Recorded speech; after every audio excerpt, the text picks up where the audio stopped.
하나님 말씀 요한일서 4장 7절부터 12절 말씀까지입니다. 제가 봉독합니다. 사랑하는 자들아, 우리가 서로 사랑하자.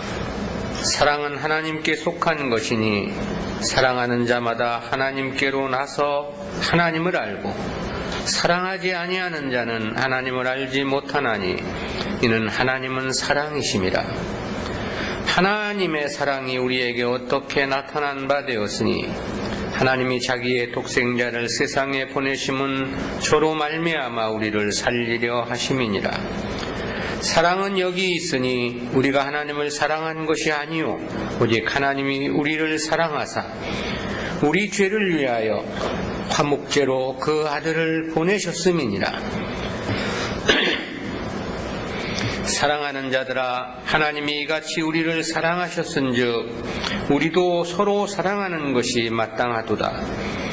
어느 때나 하나님을 본 사람이 없으되 만일 우리가 서로 사랑하면 하나님이 우리 안에 거하시고 그의 사랑이 우리 안에 온전히 이루느니라.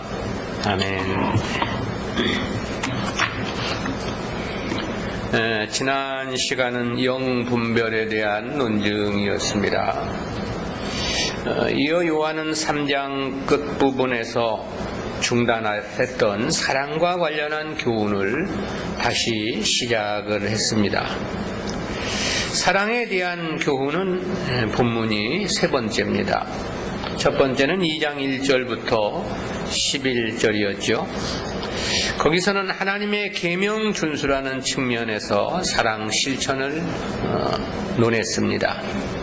두 번째는 3장 13절부터 24절입니다.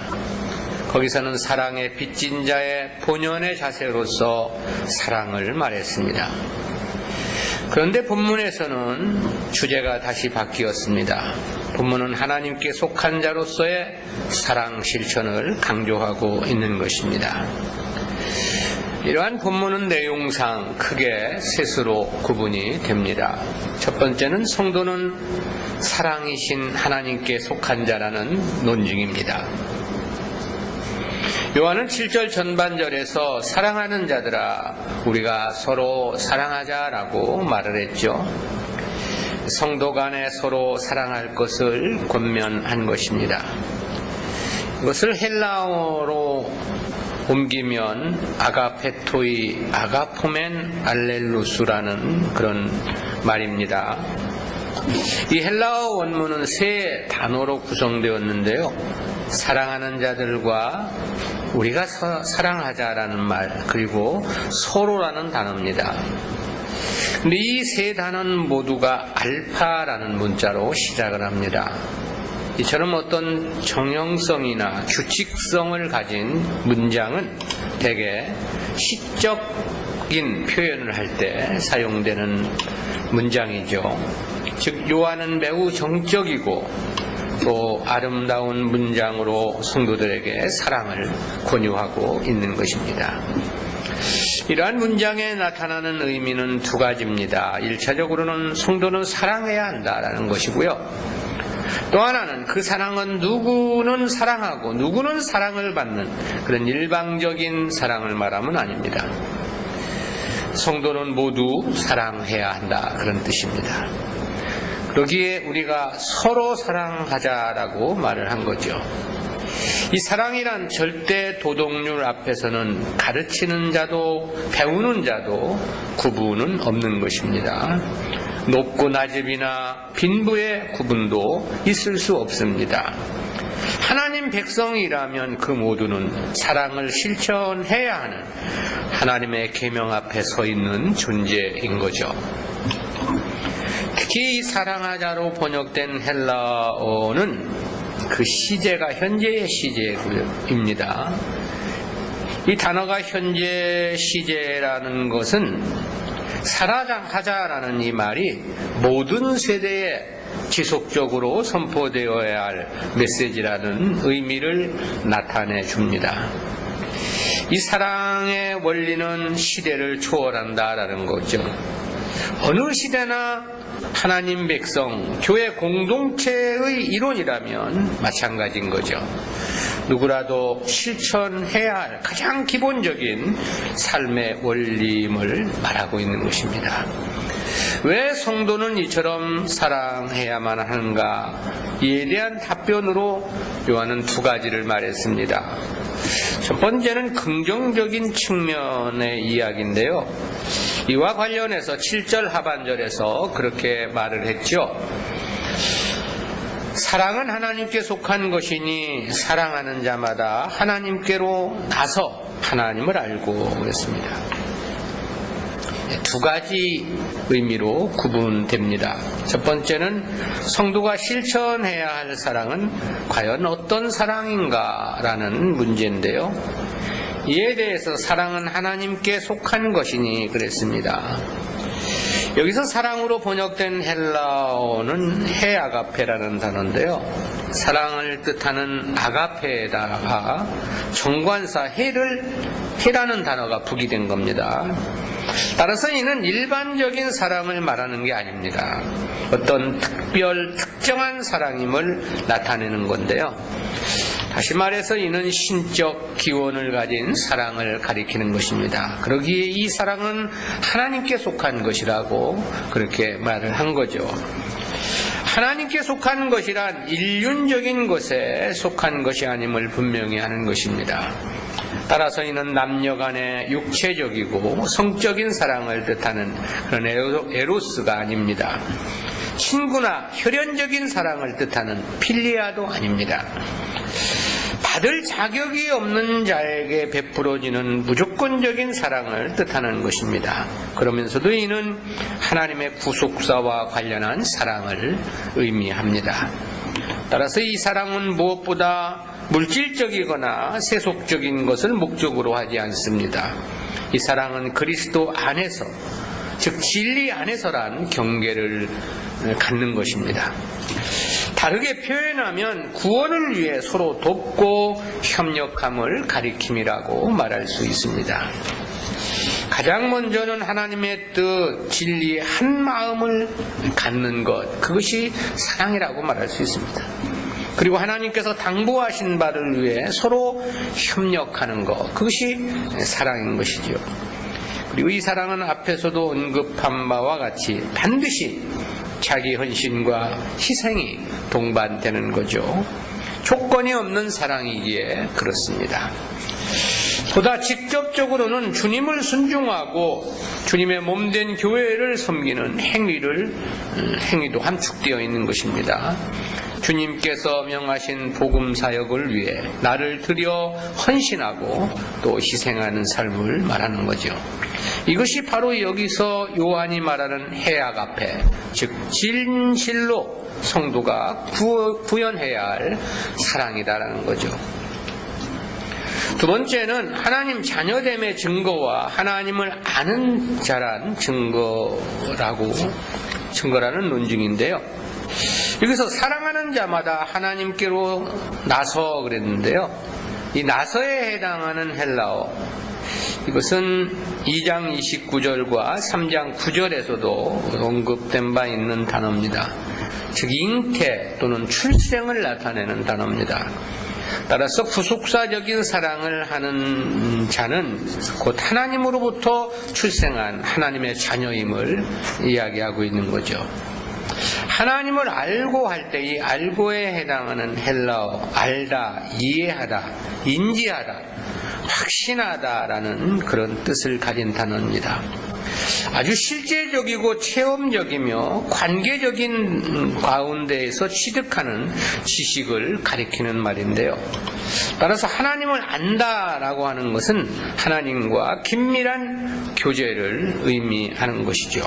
즉 믿음의 형제들 간의 사랑 자체가 하나님을 아는 것이고 아울러 그 자체가 하나님과 교제하며 교통하는 것이다 라는 것이죠. 두 번째는 부정적인 측면인데요. 이와 관련해서는 8절에서 사랑하지 아니하는 자는 하나님을 알지 못하나니 이는 하나님은 사랑이심이라 그래서 말했습니다. 사랑치 않는 이유를 지금 말한 것입니다. 그 이유는 하나님을 알지 못하기 때문이라는 것입니다. 진리 안에서 사랑하는 것 자체가 하나님으로부터 출생한 하나님의 자녀라고 그랬습니다. 그리고 그것이 곧 하나님과의 교제임을 말했습니다.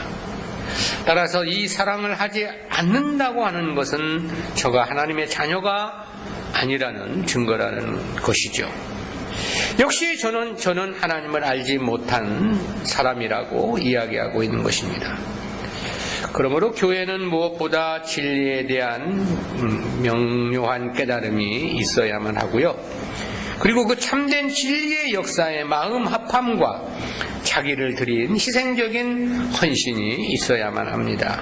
이것이 없다라는 것은 하나님을 알지 못하는 자이고 하나님 자녀가 아니기 때문이라는 그러한 논증인 것입니다.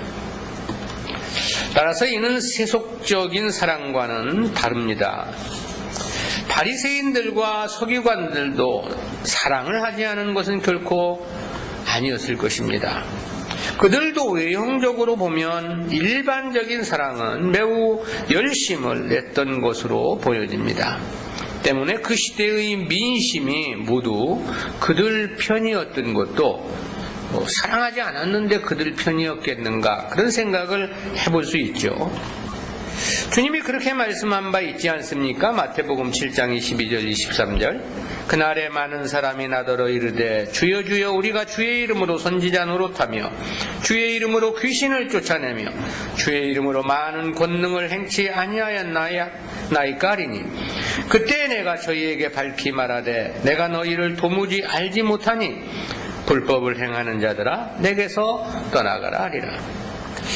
여기서 보면 자기들이 행한 것을 주님께 자랑스럽게 지금 이야기하는 것을 볼 수 있지 않습니까?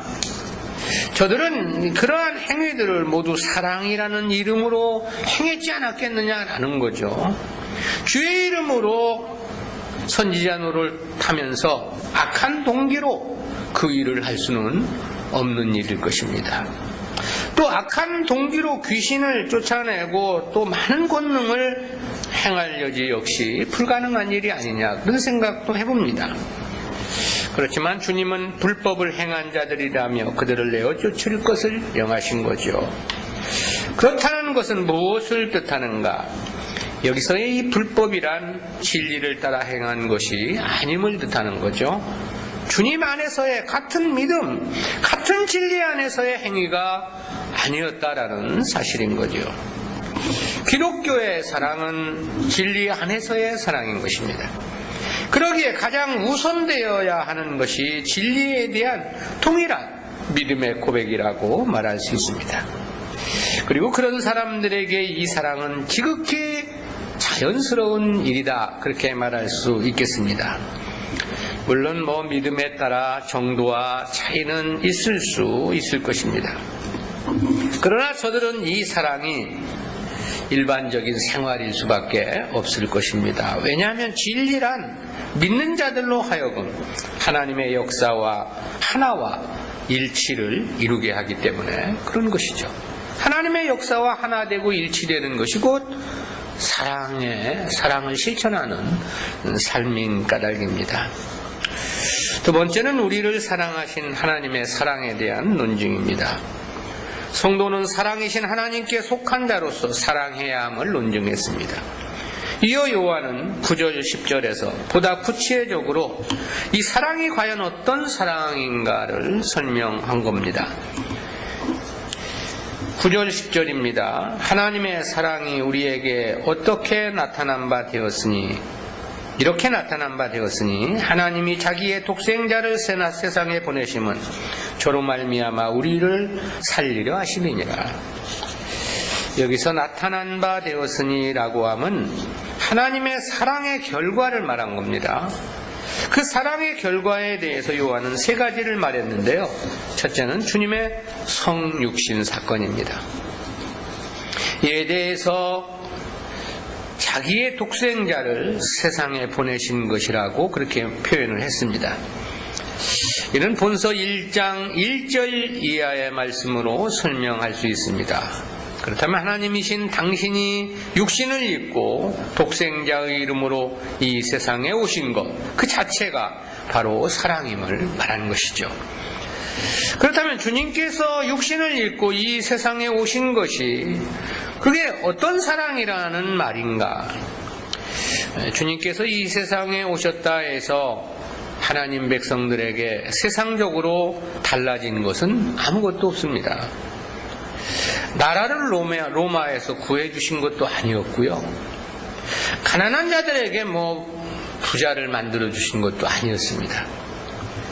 물론 더러 육신의 병을 고쳐주신 바는 있지요. 그렇지만 모든 하나님 백성들에게 그런 은혜를 입혀주신 것은 아니었습니다. 그런 은혜는 전체 이스라엘 백성들이란 측면에서 보면 빙산의 일각에 불과한 거죠. 그리고 그것은 주님께서 메시아 되심의 표적으로 행하신 것일 뿐이죠. 앞에서도 우리가 살펴본 바와 같이 기독교인들은 더더욱 유대교에 의한 핍박만이 가중되었습니다. 성전은 무너졌고 나라는 도리어 완전히 해체되고 말았습니다. 그럼에도 왜 성도들에게 주님 오심이 사랑이라는 것인가? 그것은 주님 오심이 택한 백성들의 구속을 위하심이기 때문에 그런 것이죠. 그리고 주님 오심은 그 자체가 그야말로 심히 큰 비하요 희생이기 때문이기도 합니다. 실로 이는 우리 인간들로서는 가히 계산 불가능한 분량의 사랑이라고 말할 수 있습니다. 왜냐하면 만사 만물을 말씀으로 창조하신 하나님께서 스스로 육신을 입고 이 세상에 오셨기 때문입니다. 이는 사람의 생각으로서는 절대 이해 불가능하고 수용도 불가능합니다. 그 깊이, 그 넓이, 그 높이, 그 크기 역시 다 헤아릴 수 없습니다. 너무너무 광대한 사랑이기 때문에 그렇습니다. 그리고 주님의 오심이 성도들에게 어떤 유익이 되었느냐라는 것은 이어지는 말씀에서 표현되고 있습니다. 그래서 두 번째가 주님의 대속 사건입니다. 이에 대해서는 저로 말미암아 우리를 살리려 하심이니라 그랬습니다. 이는 주님의 성육신의 목적을 말한 거죠. 그 목적이 바로 우리를 살리려 하심이었다 그랬습니다. 이러한 표현은 이미 인간은 죽은 존재임을 전제합니다. 살리려 하심이라는 것은 죽음을 전제한 표현이기 때문이죠. 그리고 그 죽음이란 우리의 죄인됨을 전제합니다. 왜냐하면 사망은 죽음이라는 것은 죄로부터 오는 것이기 때문에 그렇죠. 이 죽음은 아담의 행위 언약 실패가 그 근본적 원인이었습니다. 그로 인해 택한 백성들은 출생 때부터 이미 죄인이었던 것이죠. 이미 죄인이었다는 것은 이미 죽은 자라는 것이나 다를 바 없는 거죠. 즉 우리는 하나님의 공의 앞에 심판이 불가피한 존재였던 것입니다. 죄의 삭선 사망이란 하나님의 공의의 법에 우리는 더 이상 희망이 없는 존재였던 것입니다. 그런데 그런 우리를 그 죄책으로부터 구하시려고 주님께서 육신을 입고 세상에 오신 것이죠. 따라서 우리를 사랑하신 하나님의 사랑을 일컬어서 우리는 구속사적인 사랑이라 그렇게 표현을 하는 것입니다. 이를 달리 표현하면 택한 백성들의 죄책을 대신 감당코자 이 세상에 인간으로 오신 것이라고 말할 수 있는 거죠. 때문에 바울은 이 하나님 사랑에 대해서 그렇게 표명한 바 있습니다. 로마서 5장 7절 8절입니다. 의인을 위하여 죽는 자가 쉽지 않고 선인을 위하여 용감히 죽는 자가 복이 있거니와 우리가 아직 죄인 되었을 때에 그리스도께서 우리를 위하여 죽으심으로 하나님께서 우리에게 대한 자기의 사랑을 확증하셨느니라. 이는 우리 인간들과 주님을 비교해서 주님 사랑을 설명한 말씀입니다. 인간은 아무리 사랑이 크다 하더라도 남을 대신해서 자기 목숨을 내어놓을 수는 없다라는 거죠. 상대가 의인이고 선인이라 하더라도 자기 목숨을 그를 위해 대신 내어놓는다? 이게 쉬운 일은 아닌 거죠. 그런데 주님은 의인도 아니고 선인도 아니라고 그랬습니다. 도리어 죄인을 위해서 자기 목숨을 내어 놓으셨음을 말씀하고 있습니다. 그리고 그것으로 우리를 사랑하신 그 하나님의 사랑을 확증하셨다, 그렇게 말씀한 거죠. 그야말로 우리로서는 도저히 이해 불가능한 사랑이 아니냐, 그렇게 말할 수밖에 없는 것이죠. 왜냐하면 주님은 의인도 선인도 아닌 죄인을 위해서 육신을 입고 세상에 오셨고 또 자기 목숨을 십자가에 내어 놓으셨기 때문이죠. 따라서 이는 인간의 상식과 논리로는 도저히 설명할 수 없는, 설명이 안 되는 사랑입니다. 이사야 선지자는 이 사랑과 관련하여 그렇게 표현한 바 있습니다. 이사야서 53장 5절 6절 말씀입니다. 그가 찔림은 우리의 허물을 인하며 그가 상함은 우리의 죄악을 인함이라. 그가 징계를 받음으로 우리가 평화를 누리고 그가 채찍을 맞음으로 우리가 나음을 입었도다. 우리는 다 양 같아서 그릇 행하며 각기 제갈 길로 갔거늘 여호와께서는 우리 무리의 죄악을 그에게 담당시키셨도다. 우리의 죄책을 주님께 감당시키셔서 주님이 우리 대신 징계를 받고 고난을 당하셨음을 말한 거죠. 우리는 주님께서 당하신 이 고난으로 영원한 심판에서 해방이 된 겁니다. 그리고 이제는 하나님의 기업을 잇는 아들의 신분까지 얻게 된 것이고요. 그러니 이 사랑이 얼마나 크고 큰 사랑인가라는 것이고, 이것이 바로 우리를 사랑하신 하나님의 사랑임을 요한사도가 지금 논증하고 있는 것입니다. 세 번째는 무조건적인 사랑입니다. 10절에 나타나는 의미인데요. 사랑은 여기 있으니 우리가 하나님을 사랑한 것이 아니요 오직 하나님이 우리를 사랑하사 우리 죄를 위하여 화목제로 그 아들을 보내셨습니다.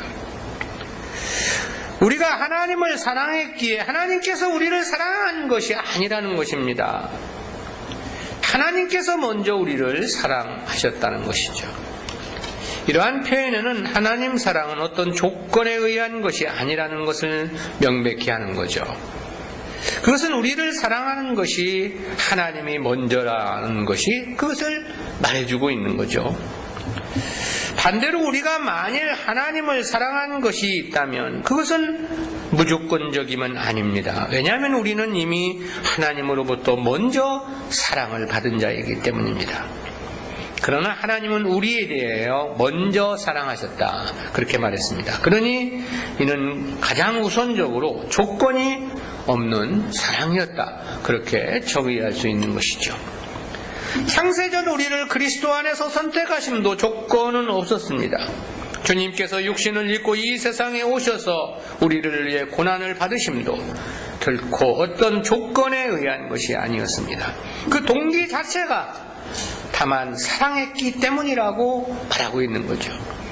때문에 하나님 사랑은 가장 완전하다고 말할 수 있습니다. 가장 순수한 사랑이라고 말할 수 있고, 가장 의롭고 가장 고귀하고 또 가장 아름다운 사랑이라고 말할 수 있습니다. 이는 그 아이, 그 누구도 흉내낼 수 없는 그런 사랑이기 때문에 그런 거죠. 우리가 왜 하나님을 감사해야 하는지, 우리가 왜 하나님을 섬김으로 살아야 하는지, 그 이유가 여기에 있습니다. 우리들은 그야말로 가히 받을 수 없는 너무너무 큰 사랑을 받은 존재들이기 때문인 것이죠. 또한 현재도 그러한 사랑을 받으며 살아가고 있기 때문입니다. 그뿐만이 아니죠. 장차 영원 무궁토록 하나님의 사랑을 받는 하나님의 아들로서 살아가야 할 존재들이기도 한 것이고요. 어떻게 우리가 하나님을 위한 삶이 아니라 자기 자신을 위한 삶을 살 수 있겠는가? 결코 그럴 수 없고, 또 그래서도 안 된다는 생각을 해보게 되죠. 우리를 사랑하신 하나님의 사랑은 그 크기에 대한 표현 자체도 불가능한 너무너무 위대하고 광대한 사랑이기 때문에 그렇습니다. 세 번째는 성도의 형제 사랑에 대한 당위성에 대한 논증입니다. 압달락은 성도를 사랑하신 하나님의 사랑에 대한 논증이었습니다. 요한은 이제 성도들을 향하여 그러한 사랑을 받은 자로서 서로 사랑해야 하는 당위성을 설명했습니다. 이에 대해 11절에서 그렇게 말했죠. 사랑하는 자들아, 하나님이 이같이 우리를 사랑하셨은즉 우리도 서로 사랑하는 것이 마땅하도다. 여기서 이같이 우리를 사랑하셨은즉이란 바로 앞에 9절 10절에서 언급한 하나님의 사랑을 말한 거죠. 이는 성도들이 서로 사랑해야 하는 근거이고 이유가 됨을 말한 것입니다. 주님은 마태복음 18장 13절 이하에서 1만 달란트와 100데나리온의 빚진 자의 비유를 말씀하신 바 있습니다. 성도가 하나님께 진 빚을 1만 달란트로 비유를 하셨습니다. 하나님께 받은 사랑이 그 분량이 1만 달란트의 분량이라는 거죠. 근데 성도와 성도들 간에 주고받는 사랑의 분량은 100데나리온이라고 말씀을 하셨습니다. 1만 달란트의 사랑을 받았다면 100데나리온 정도의 사랑은 너무나도 당연한 것이라고 말할 수 있는 거죠.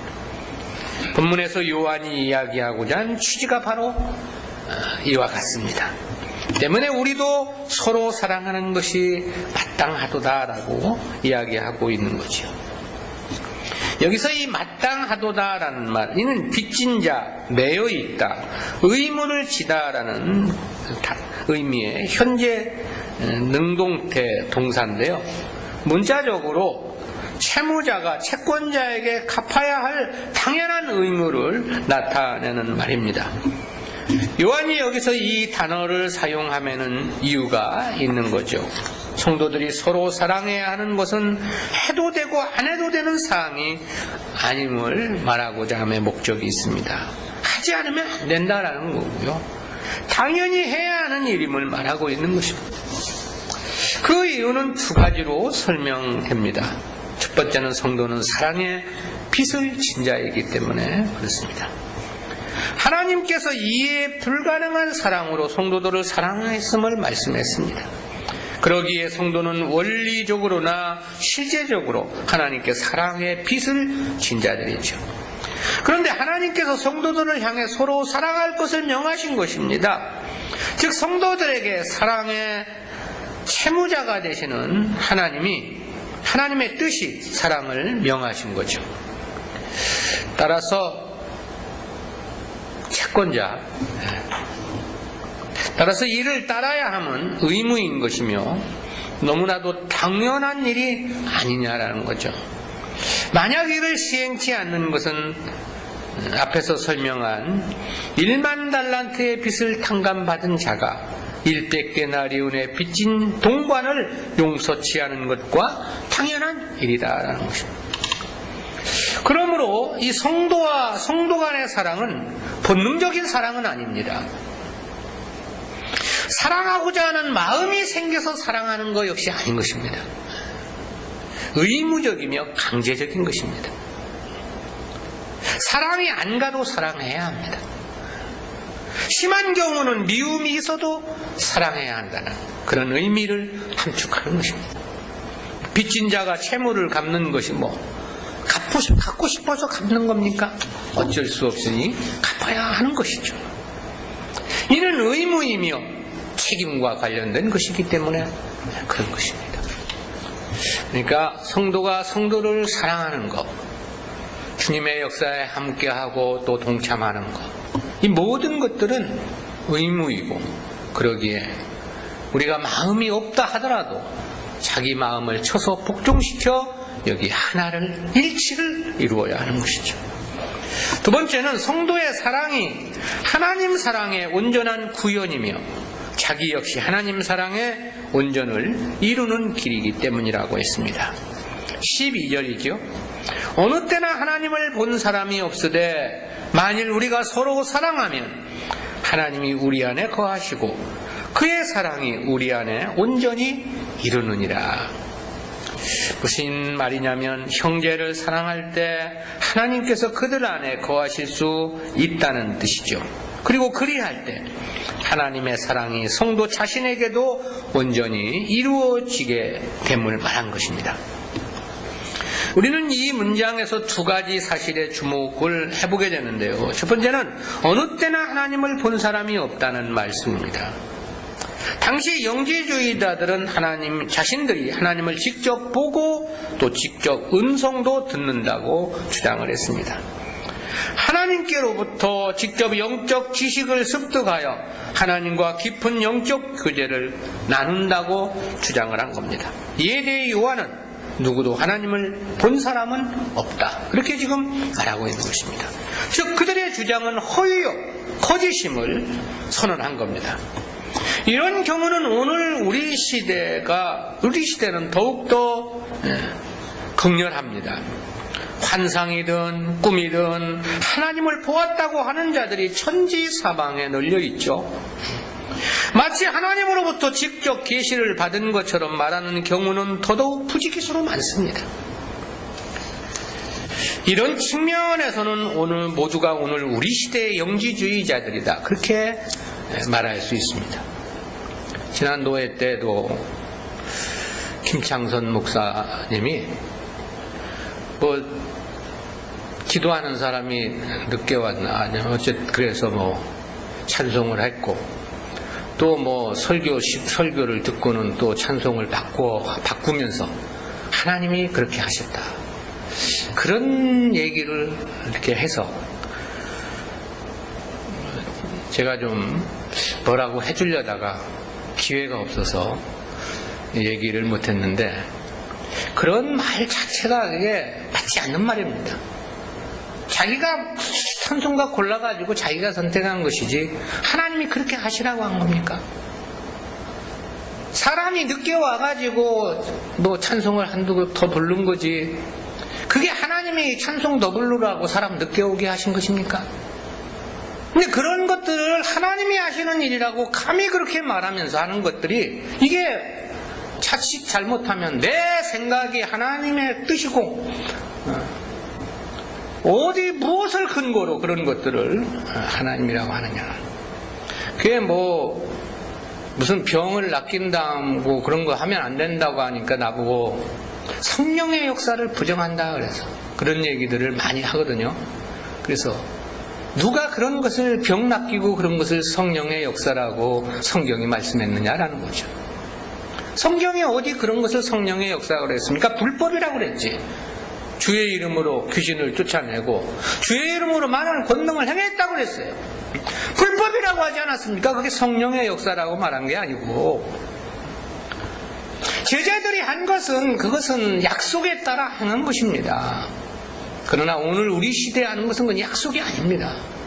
자기 나름대로 행하는 것이고, 자신의 신령함을 자랑하기 위해 그런 말들을 많이 하는 경우들이 있죠. 그러나 결코 하나님을 본 사람은 없는 것입니다. 하나님의 음성을 들을 수도 없는 것입니다. 그것은 이미 계시록 22장 18절 19절에서 계시의 마감을 선언하셨기 때문에 그렇습니다. 계시의 마감을 성경이 선언했는데 어떻게 하나님을 볼 수 있고 하나님의 음성을 들을 수 있느냐라는 거죠. 그럼에도 불구하고 그것을 주장한다면 그것은 사단의 역사가 분명한 것입니다. 왜냐하면 하나님이 계시 종료를 선언하시고 다시 계시해 주신다는 것은 있을 수 없는 일이기 때문에 그렇죠. 두 번째는 그의 사랑이 우리 안에 온전히 이루었느니라라고 한 이 말씀입니다.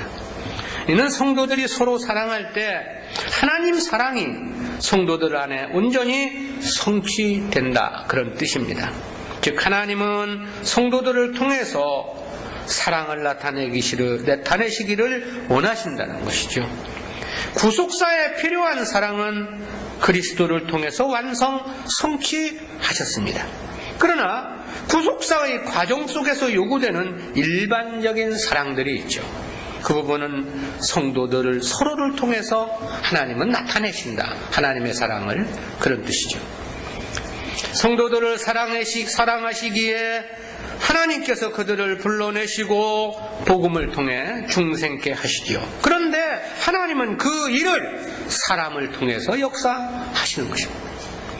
하늘의 영광을 더해 주시려고 교회를 세우시고 하나님과 교제하며 하나님을 섬기도록 하시기도 하십니다. 그러나 그 일 역시 하나님은 사람을 통해서 실행하시는 것입니다. 그러기에 성도들의 사랑의 실천은 곧 하나님의 사랑을 온전히 이루는 것이라고 말할 수 있는 거죠. 그리고 그것은 자기 안에도 하나님 사랑의 온전을 이루는 것이라고 말할 수 있는 것입니다. 왜냐하면 성도가 하나님 사랑의 표현은 형제 사랑으로 나타나는 것이기 때문에 그렇습니다. 그러기에 아래 20절에서는 형제를 사랑치 않는 자가 보지 못하는 바 하나님을 사랑할 수 없는 것이라고 그렇게 말을 한 것입니다. 즉 성도가 하나님 사랑을 온전히 이루는 것이 곧 형제 사랑이라는 그런 뜻이죠. 그러므로 성도들의 서로 간의 사랑은 가히 절대적이다 그렇게 말할 수 있습니다. 왜냐하면 이는 빚진 자로서의 마땅히 행할 의무이기 때문이기도 하고요. 또한 그것이 하나님 사랑을 온전히 이루는 과정이기 때문이기도 한 것입니다. 아울러 그것이 자신이 하나님을 사랑하는 유일한 수단이기도 하고 방법이기 때문이기도 한 것입니다. 즉 형제를 사랑하지 않으면서 하나님을 사랑한다고 하는 것은 불가능하며 거짓말이기 때문에 그런 것이죠. 또한 성도는 절대 누구에게나 사랑을 구걸해서는 안 됩니다. 성도는 사랑을 할 자이지 사랑을 구할 자가 아니기 때문에 그렇습니다. 그것은 신분의 차이나 높고 낮음이나 무슨 형편의 차이와 상관없습니다. 전에 전에 일을 할 때 어떤 사람이 사무실에 찾아와가지고 스님이 좀 적선을 해달라고 해서 그래서 우리는 기독교인이라고 이렇게 얘기를 했습니다. 하나님을 믿는 사람들. 하나님을 믿는 사람은 적선을 하면 안 돼. 사랑하라고 했지 않느냐 이렇게 얘기를 해서 그래서 사랑을 하라고 했다고 당신처럼 사랑을 구걸하라고 얘기한 게 아니라고 내가 그렇게 얘기를 했어요. 성도는 사랑을 해야 합니다. 왜냐하면 우리는 이미 사랑을 받은 자이고 지금도 더 요구할 것이 없는 충분한 사랑 속에서 살아가고 있기 때문에 그렇습니다. 기도합니다. 사랑의 하나님 은혜를 감사합니다. 서로 사랑하라고 하신 이 말씀 속에서 사랑은 과연 무엇이고 우리는 어떠한 마음으로 주님과 또한 형제들을 사랑해야 할 것인가 바른 깨달음으로 인도해 주심 진실로 감사합니다. 하나님의 역사에 함께하고 그를 위해 우리가 드려지고 희생하는 모든 것 이것이 곧 하나님을 사랑하는 것이고 하나님의 사랑을 나타내는 것이고 참된 그리스도 안에서의 사랑임을 깨닫게 해주심 감사하옵고 주여 저희들에게 이 사랑의 의무를 바르게 감당할 수 있도록 인도하시며 주장하여 주옵소서. 감사드리옵고 예수님의 이름으로 기도드리옵나이다. 아멘.